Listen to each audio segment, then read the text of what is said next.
something that happened on the field, and how much are there any, I guess I want to say, residual emotions, or have you guys kind of cleansed that, given how you guys bonded and were able to emotionally flush a lot of things over the past couple of weeks? Are there any lingering emotional residue from stepping on that field again to face this team after what happened? I think if anything, it was the emotional residue would be to just be out there playing football more so than facing a team. You know, these two teams shared an experience that no other teams that I've known, you know, in different circumstances, yes, but I wouldn't say there's any apprehension out there or residual effects. I think just being able to play ball these last few weeks has been good. You know, I think a few guys are still coming down emotionally, like kind of catching up on their rest and stuff. So for me personally, I can only speak for myself. It's subsided a bit. Who knows how that might manifest itself on game day, but you go with the flow as you do within this game, and you know, it's a good question. But I think we're making the right steps to continue on. And how much does it help to see tomorrow around the facility and be able to hug him and see him smile and all that? Exponentially, yeah. It helps. There's a lot of reprieve in seeing him, and just kind of carrying conversations, chewing the fat. You know, he seems to be, you know, I think still physically very, you know, tired and kind of coming out, but the guy's in great spirits, and that also helps with the recovery process for all of us as well. Sean, I had you guys do a walkthrough today. Josh kind of said it's nice because it's a long season, and the fact that he trusts you guys to get the work you need in. How nice is it as a veteran who's putting miles on now this season to be able to take some time and just kind of get that type of work in? Yeah, that was huge.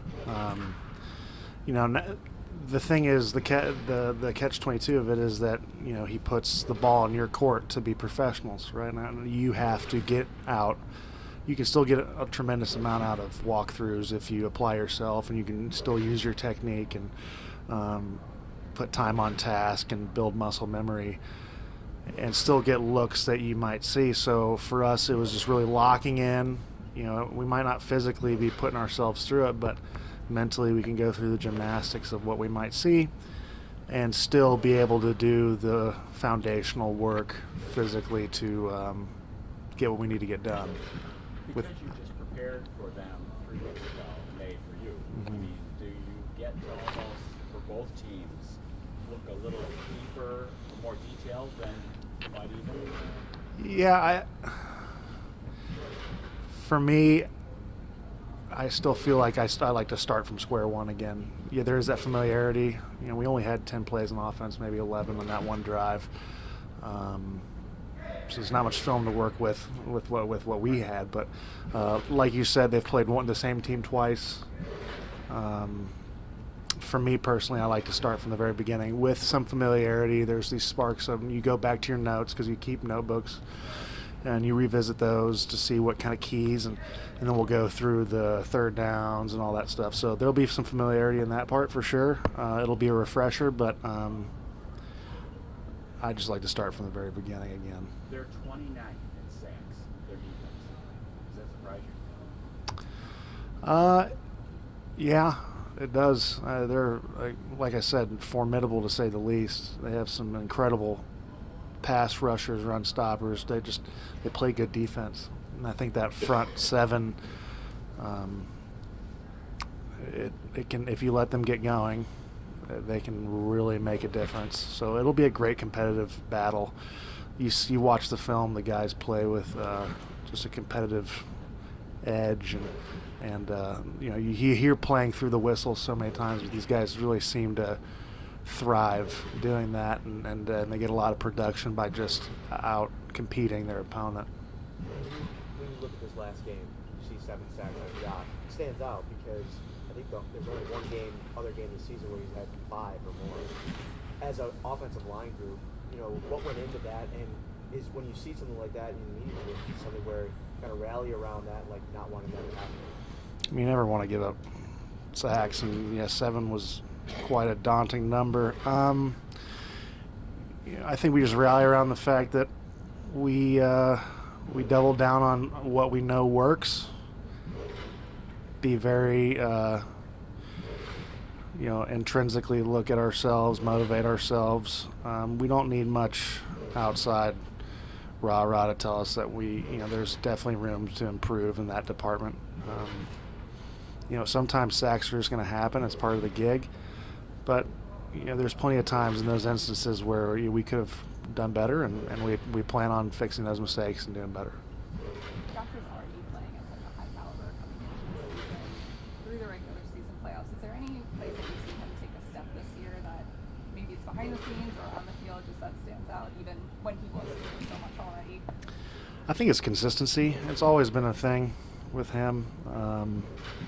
But he just his consistent work ethic and being able to, no matter win or lose, come back then that Wednesday or Tuesday, whenever his game planning week starts for the next opponent, and having a clean slate with kind of this fire to be the best he can be, and that kind of sets the groundwork for all of us to follow. And he has such a great combination of being this big kid, but also a true professional that understands that he holds the weight of a franchise.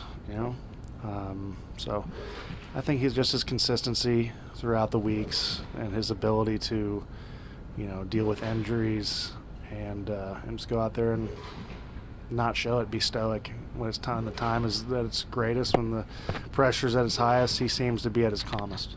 Yeah, when you mentioned that weight of a franchise, the pressure, is it different right now in the playoffs than in the regular season, the way he handles it or anything like that? No, I think you understand what works for you in a regular season, and anyone who tries to change that or coach differently, you understand the stakes are higher. You understand that mistakes are amplified, because it is the playoffs. But if you let that tense you up or change your routine, then you're kind of setting yourself in a hole, especially if you know what you do works for you, and that could change for each person and be different for each person. How much of a calming experience for you to be on this playoff run, this almost career-long playoff run that you've been on, and how easier is really not the word, but more comfortable going into a big game situation such as this at this time of your year? Well, yeah, that every season and playoff run is so different. You do have post experiences to draw upon, but it's hard not to fight off the fact that these are the playoffs, and like I had said before, the stakes are so high. But also, like I said before, this is what I've learned, to stick to your routine, double down on what you know works. Maybe be a little stricter in your routine than usual, but nothing crazy. Because when you get outside of yourself is when you get in trouble. Mitch, can you tell us a little bit about when the efficiency of running the ball evolved over the first year, and James came on and took on a bigger role? Just compare kind of what it was like over the last month of the season running the ball, how you felt about your effectiveness doing it compared to the first 3-4 weeks of the season. Yeah, we were still kind of you can't put this on one position or one position group or one guy, one individual. We were all kind of learning the nuances of this run game that were fairly different than in the past. Along with that, there's different runs that work for different teams every year. Just because one year, say in 2019, we were a huge pin and pull team. The next year, we were outside zone team. It's not like you plan on that. It's just happens to be what your bread and butter is. So, and that can evolve throughout a season as well. It also depends on the game plan. There's so many variables. There's so many dependent variables and independent variables that you just kind of go with the flow, and it was time on task, and we were able to get enough repetition that we're still not comfortable with where we are, but we feel like we're much farther progressed than we were, like you said, in the beginning of the season. Thank you. Jordan Foyer will be out here in about 5 minutes, he said.